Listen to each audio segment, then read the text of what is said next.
I just wanted to really pay homage to Rania Khalek and all of you at Breakthrough News because, you know, Rania did amazing coverage. And it is stunning to me that Rania is unique in this because we've seen so many pundits talk about Arab Americans and about their feelings and how they're going to vote.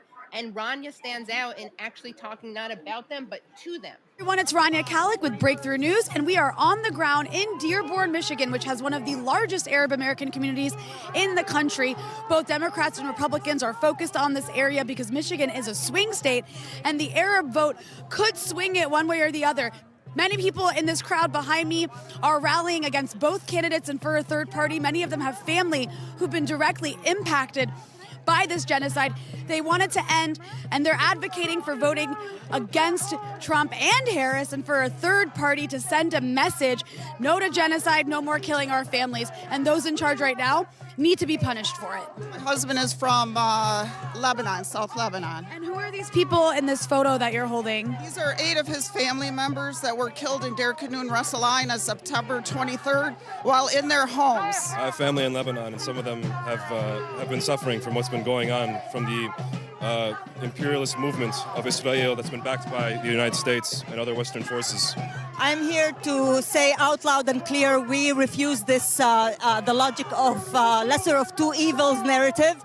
There are indeed no two evils. They're both evil. They both support genocide. And we have to stand strong saying that we will not be bullied into voting for two parties that are two faces for the same coin. So if the Democrats fall, they can't possibly blame the shift on us. They only have themselves to blame. We don't even exist on the list when it comes for the American government. They care about Israelis, not us. So when we choose to vote, we don't choose to vote because, we don't see how the American government have hands on that. It's because depends on what goal we're trying to achieve. How, Anna, when I speak to people in Lebanon and they tell me, Misha, can you make sure you don't mobilize the community to vote for Trump? I'm like, I'm not doing that, but why? Can I know why? They're like, because he wants to expand. We want to finish. We just want to finish. I'm like, so what do you think we should do? I listen to my people in back in Lebanon. I don't just listen to the same emotions that we all know about it, and we don't need nobody to remind us about it. No one have the right to do that. No one have the right to dictate our life story and being re-traumatized and generational trauma. We pass it on to our kids. Truly, is that what we're trying to educate ourselves about? F women's rights when our own women struggling, losing their babies in bags. We know that. We know that. We know that we're been betrayed by the Democratic Party. Those who are voting third party, I'm just going to ask you this because a lot of people are saying it. What do you say to people who argue that you are wasting your vote in helping to get Trump elected? Who would like to take that first? Well, if Trump does get elected, that's not our problem. That's solely the Democrats' problem. I can't, in good conscience, vote for either party. Democrat or Republican. So when they say, a vote third party is a vote for Trump. Well, first off, I'm not gonna vote for somebody who has a direct hand in genocide. And then secondly, I'm not voting for Trump either. So that's your problem, not mine. Okay, does anybody want to add to that, please? I think it's kind of presumptuous to assume that the Democratic Party had our votes in the first place. So I actually, I resent that assumption. In 2020, not 2020, I'm sorry, back in 2000, I remember both parties kind of scaring our community into going one way or another, right? I was not old enough to vote. Then in 2004, they scared me into voting for John Kerry. I said never again at that point. I'm not going to be backed into this anymore, into this corner. The lesser of two evil is actually the evil of two lessers, and I'm not going to engage in that. Everybody wants to know, are Arabs going to vote for the Democrats or not? Oh my God, Trump might get elected because of this community. that, oh, you should vote for Harris because it's more likely there'll be a ceasefire under her than Trump. I mean, who knows with these people? But I'm just curious your thoughts on all the different narratives around the election, given specifically what you both have been through. So, some people consider what's going on overseas like an international issue. For us, this is our life, or what's left of it. I can't say like I would vote for the persons whom at least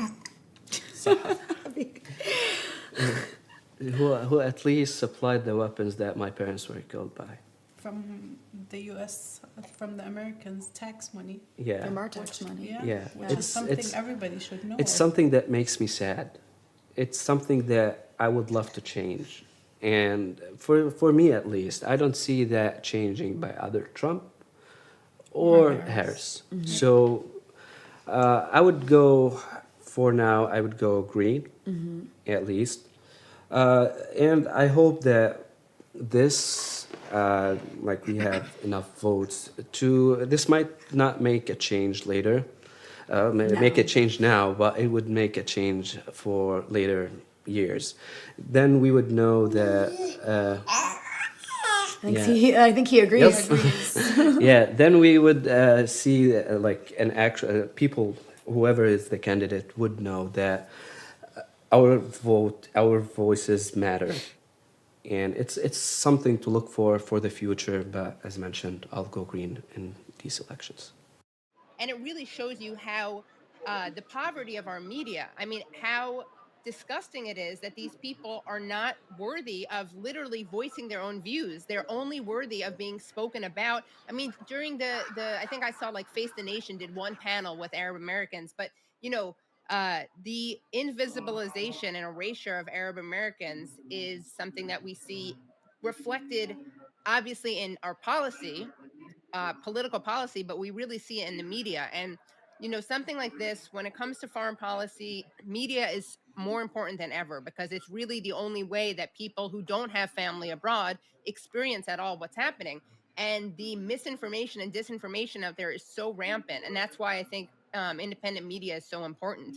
And again, I really recommend that people watch these interviews. She had, Ronnie, I really loved your like debate kind of town, almost like informal town hall.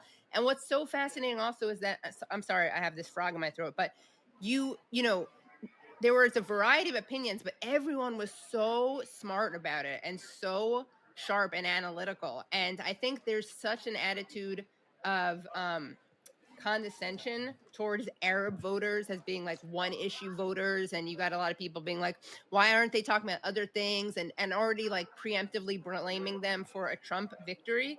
And these people are so much smarter than all the people who are talking smack about them. So I highly recommend it.